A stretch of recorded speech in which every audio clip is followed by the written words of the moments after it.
Greetings, programs. My name is Wretch, and I'd like to welcome you to a retrospective of Crystalis for the Nintendo Entertainment System.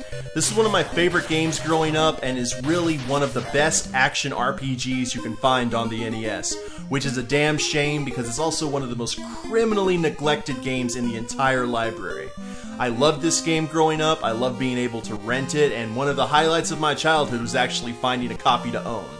So I'm going to be taking a trip down memory lane and sharing with you why the game has such a special place in my heart. Alright?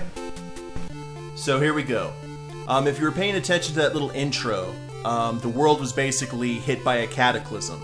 The axis of the planet shifted and mutations happened and all kinds of bad stuff.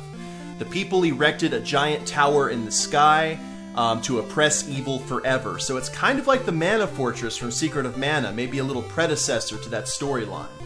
And you can see here that people are getting back to their lives, but still fearful that evil was going to come back. But there's a prophecy, always a prophecy.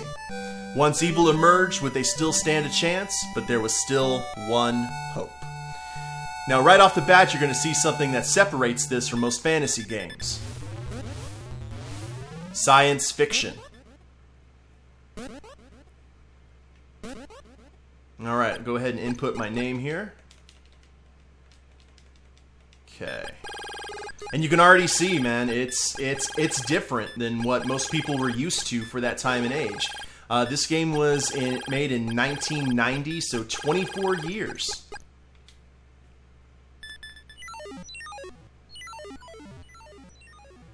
And flash! Ah! Savior of the universe. Alright, so as we can see, right now we're kind of in a quiet spot. Bottom of the screen, very simple, very basic. Alright, but basic in a good way. You have your life bar, you have your force meter below that, which lets you know how hard you're actually swinging your sword to charge it. Your swords can fire off shots, very similar to Legend of Zelda. You got your experience meter, how much you have, how much you need to advance to the next level. You have your current level, you have how much money you have, and your magic points, how many you currently have, and what your max is. Very simple, but very effective. Now we're going to scare this poor guy. And chase him into the village of Leaf. Now here's a typical village that you're going to find along the journey in this game. Very cool. The villagers... To talk to a villager, all that you need to do is just walk up to them, and you talk to them automatically. See, here's the guy who ran from us. I'm sorry I ran from you when we first met. Zebu says he is having a hard time with the windmill guard. He's always sleeping. So already we're about to do some quests. Alright? Now, typical buildings here. You have your inn, you have your armor and shield place, and your item shop. Go ahead and talk. The wind is always cold, but we're used to it. Alright, now I'll show you, when we go into a place like this, you can't actually go inside most of the buildings. They have a shop format like this. You let them know if you need the services or not, and then you just leave. Very simple, but also kind of efficient. I mean, you don't spend your entire time trying to explore inns for stuff that's not there. And this is the village of Leaf. There are great dangers outside of town. Please be careful. And I think I have to come in here to get money. You have finally awoken. This money is from the wise man Zebu. It's yours. Awesome. So we get $100 right off the bat. And this is Zebu's house. I'm the village elder. You awoke from inside the cave, didn't you? We were told you would arrive. You are our last hope to defeat evil. Receive this sword to protect you on your quest. This and others like it will guide you. And now I have the Sword of Wind. Alright, go ahead and talk. There's an own windmill to the north, but I've never seen it working.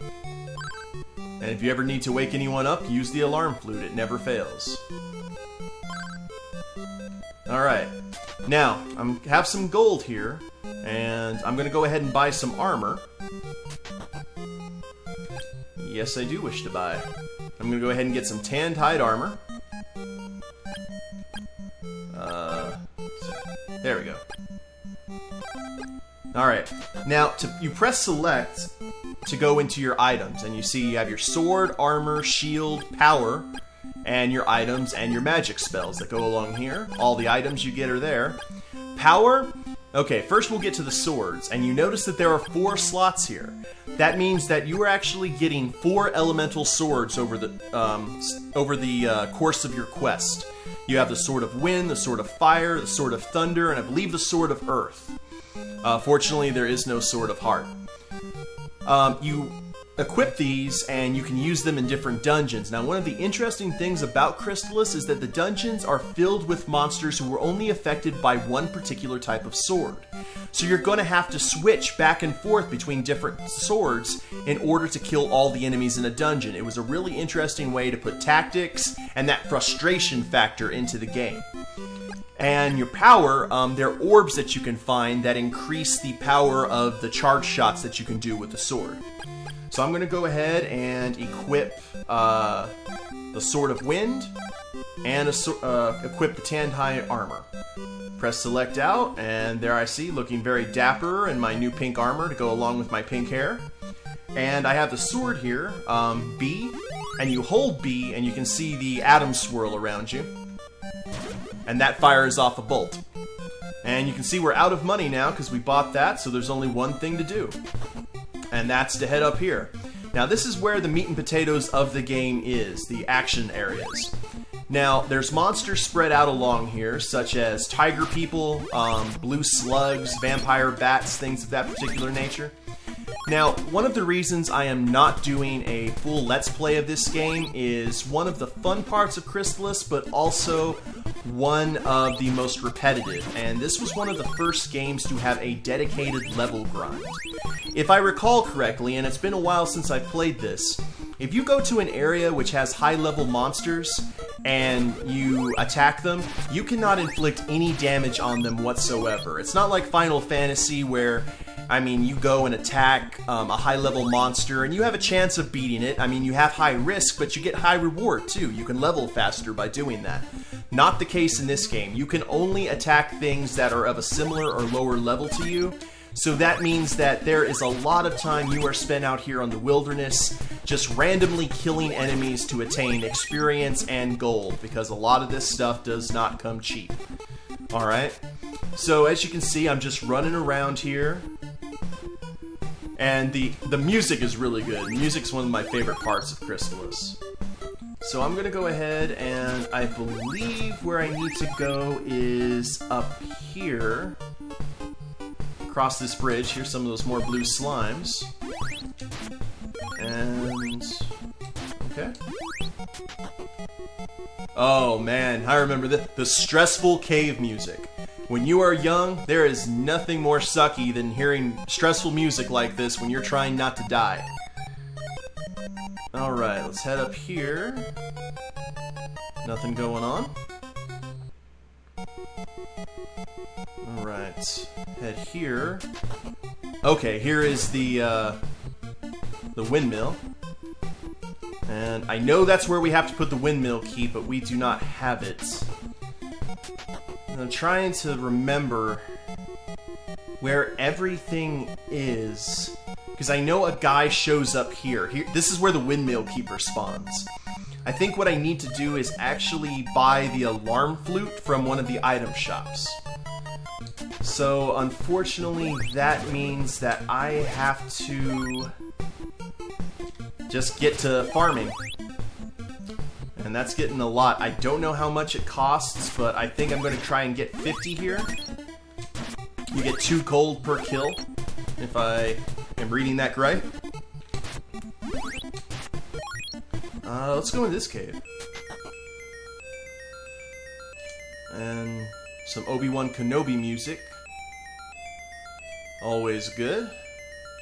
Let you know that there's no enemies in here. I am called Zebu. Wretch, you have been the one we have been waiting for. Okay, so this is Zebu. Try to make the windmill work. If you can do this, I will teach you some magic. Alright, now this right here, you see this ice wall? Once you get the Sword of Flame, you can actually charge and destroy that. So after you get certain swords, you actually do have to come back to some of these other locations and open them up for secret items, quest progression, things of that nature. So there is a lot of replayability in this game. I mean, it does have you backtrack a lot. It's not one and done, which is very cool. Alright, let's keep on doing it. I gotta do this. The noise that your guy lets out when he gets hit is really annoying. Yeah, like a high-pitched squeak. I think I remember in one of the games when I was younger, I did call him Squeak. And Squeak the Magnificent was going to save the Earth with his high-pitched yelling when being damaged. Alright, we got 42. Just need 4 more. Always charge that shot. I mean, close combat, it works, but, I mean, just like in Zelda, if you can fire a laser bolt, might as well do that. Alright. Oh, the slugs are... Are the slugs only one? Oh, they are. Okay. We'll head over here. Looks like the tiger folk are where it's at. Alright. Ah! Come here, you. Oh, awesome. Okay, my level went up to 2. I think we need to get level 3 to fight the boss.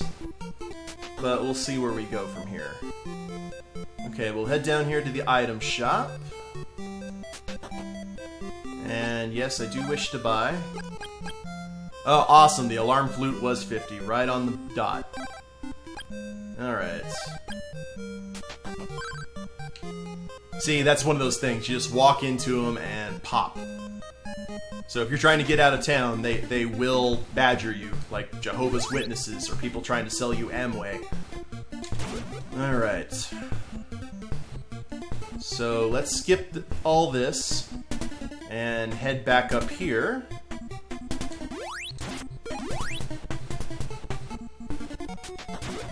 Okay, I don't think enemies spawn here. Alright. There he is. Okay, and he's asleep, so let's go into our inventory, equip the alarm flute, and once we're talking to him, I think we just use it. I'm not sure how to go about using this thing. Okay. There we go.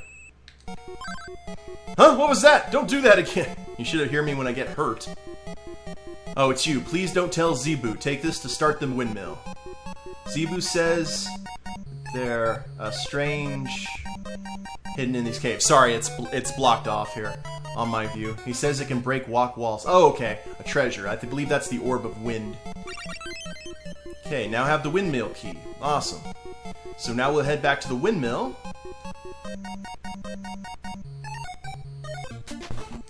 I think we'll at least get through the first level here.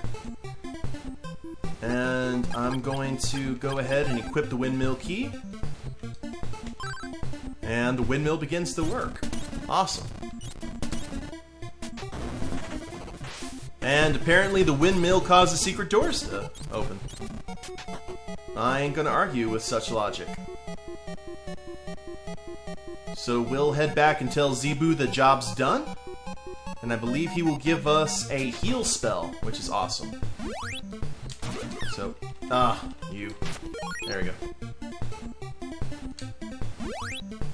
I mean, you can see this top-down, swords that fire lasers, or, you know, blasts of elements, stuff like this. This had Legend of Zelda written all over it, but, I mean, I think if Link's Adventure had been like this instead of that side-scroller, I think it would have been much more received. Alright, let's head back up here to Zebu. You have done well. I will now teach you the magic of refresh. Awesome. Alright, so then you go into your inventory, and you can highlight magic. And I think to use magic, it's A. And there we go, back to full health. How about that? And you can see here my magic points did decrease from 34 to 26, so I believe it is... yeah, it is 8 point. I actually think it depends on how much you heal. So let's go up to that secret door that opened from the windmill and see where our fortune takes us. Alright, ooh, slugs. Okay. And they drop some gold. That's good.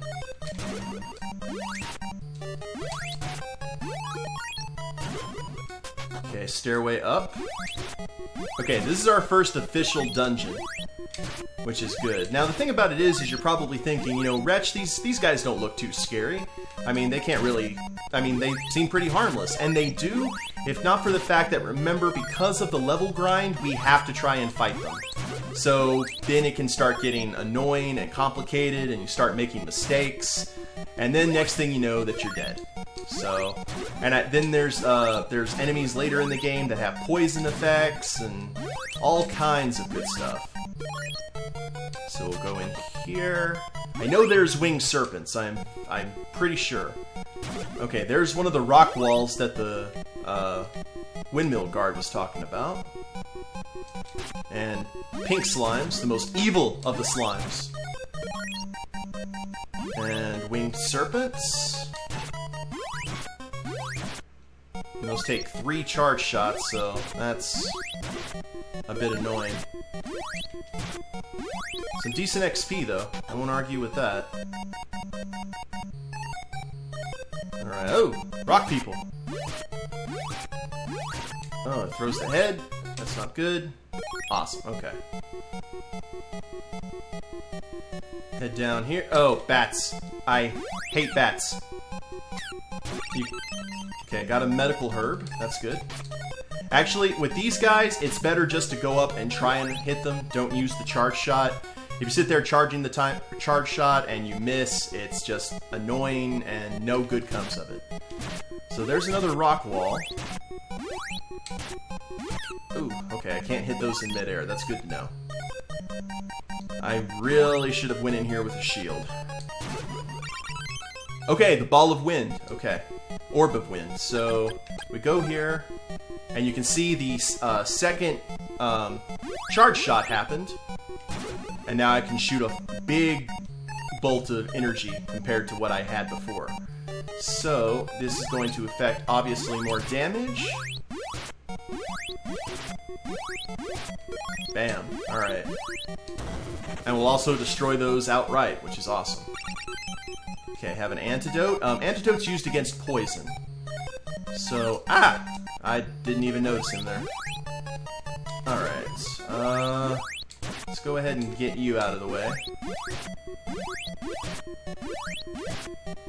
Okay. Now I'm gonna go into my inventory here and choose a medical herb. And use it. Oh, okay, that wasn't it.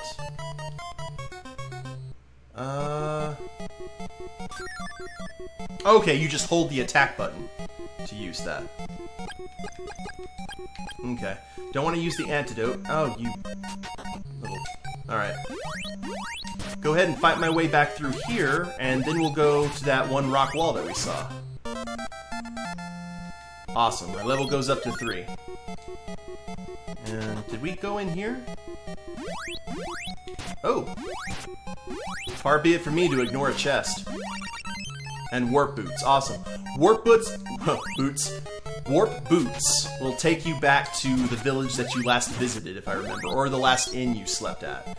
So it's kind of like the Hearthstone, which is an awesome little tool to have. Alright. So fight our way through here. And more of the little winged serpents. These guys poison you, if I recall, if they hit you. So make sure to stay far back. And let's see what's up here. That music, man. If you started dying, at least it didn't have that annoying ringer that Zelda had when your life was low, that beeping. I believe that was the boss, so let's head over... Okay, there was nothing else. Thought that may have been another way here. And I never knew what this thing was. It looked like just a giant bat person. And the thing about it is that these guys make it very hard to charge your shots. And he teleports around like Ganon, so... okay. And their flight does start varying after a while. Okay. Oh. Okay. Back to new. And I knew the bats do come back eventually, if you do not hurry. Oh. Huzzah! And now I have the rabbit boots. Awesome. Now, what's up here?